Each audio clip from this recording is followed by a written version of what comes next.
Hello guys, അങ്ങനെ എവിടെയോ നിർത്തിയ എൻ്റെ സ്കോട്ട്ലാൻഡ് ട്രിപ്പ് വീഡിയോസ് ഞാൻ വീണ്ടും കണ്ടിന്യൂ ചെയ്യാൻ പോവാണ്.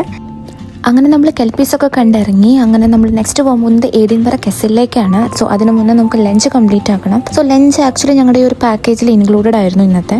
അപ്പോൾ അതുകൊണ്ട് വലിയ ടെൻഷനൊന്നും ഉണ്ടായിരുന്നില്ല. സോ നമുക്കിനി ലഞ്ച് കഴിക്കാൻ പോകാം. അറൗണ്ട് 200 ഐറ്റംസ് ഉള്ള ഒരു ബൊഫേ ആയിരുന്നു നമുക്ക് അവർ അറേഞ്ച് ചെയ്തിട്ടുണ്ടായിരുന്നത്. കുറേ ഫുഡ്സ് ഉണ്ടായിരുന്നു. പക്ഷേ കുറേ ഫുഡ് ഉള്ളതുകൊണ്ടാണെന്ന് അറിയില്ല, നമുക്കൊന്നും മര്യാദയ്ക്ക് കഴിക്കാൻ പറ്റുന്നുണ്ടായിരുന്നില്ല.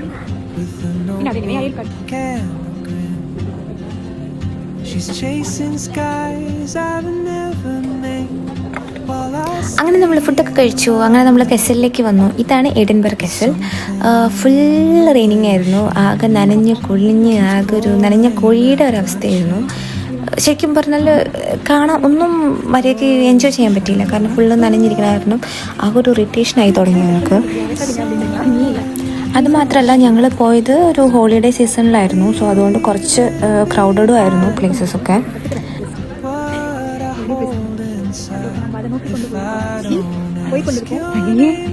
അപ്പോൾ ഞങ്ങൾക്കും ഒരു വ്യൂ പോയിന്റ് കിട്ടി. ഇതാണ് വ്യൂ. നല്ല രസമുണ്ട് കാണാനായിട്ട്. എവിടെ നോക്കിയാലും കുറേ വ്യൂ പോയിന്റ്സ് ഉണ്ട് ഗൈസ്. എനിക്ക് തോന്നുന്നു ഈ കെസലിൽ ഫുൾ വ്യൂ പോയിന്റ്സ് ആണെന്ന് തോന്നുന്നു. ഇത് വേറൊരു വ്യൂ പോയിൻ്റാണ്. ഇത് ഈ ട്രാമൊക്കെ പോകുന്നുണ്ട് താഴെ. എനിക്ക് തോന്നുന്നു അതാണ് എഡിൻബറ സിറ്റി സെൻറ്റർ എന്ന് തോന്നുന്നു. കണ്ടിട്ട് കുറച്ച് ക്രൗഡഡ് ഒക്കെ ആയിട്ടുള്ള കുറച്ച് ബിൽഡിംഗ് ഒക്കെ ഉണ്ട്. മേ ബി അതായിരിക്കും സിറ്റി സെൻറ്റർ. എന്തായാലും ആ വ്യൂ കൊള്ളാം. അങ്ങനെ കുറച്ച് വ്യൂസൊക്കെ കണ്ട് നമ്മളിപ്പോൾ മ്യൂസിയം കാണാനായിട്ട് ഉള്ളിലേക്ക് പോവാണ്. എൻ്റെ മുന്നിൽ പോകുന്ന ഈ ആൾ വെയർ ചെയ്തിരിക്കുന്നത് സ്കോട്ടിഷ് ട്രഡീഷണൽ ഡ്രസ്സാണ് കേട്ടോ.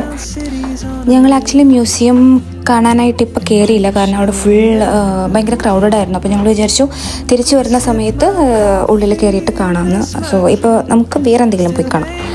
ഞാൻ UK വന്നതിന് ശേഷം 2-3 കെസൽസ് വിസിറ്റ് ചെയ്തിട്ടുണ്ട്. ഈ വിസിറ്റ് ചെയ്ത കെസലിനൊക്കെ എനിക്ക് തോന്നിയ കാര്യം എല്ലാം ഏകദേശമൊക്കെ ഒരേപോലെ ഒരേ വൈബൊക്കെ ഉള്ള പ്ലേസസ് പോലെയാണ് എനിക്ക് തോന്നിയത്. എനിക്കങ്ങനെ വലിയ ഡിഫറൻസ് ഒന്നും തോന്നിയില്ല.